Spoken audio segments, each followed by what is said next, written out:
How to close Swedbank account.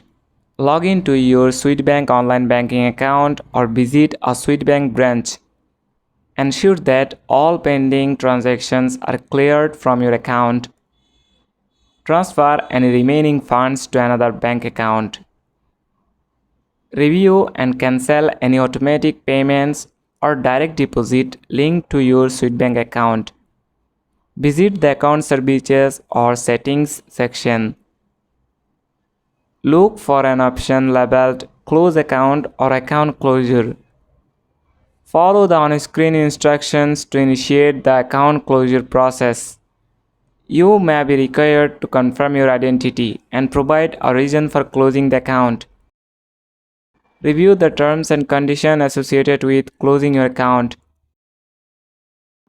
That's it. Thanks for watching the video.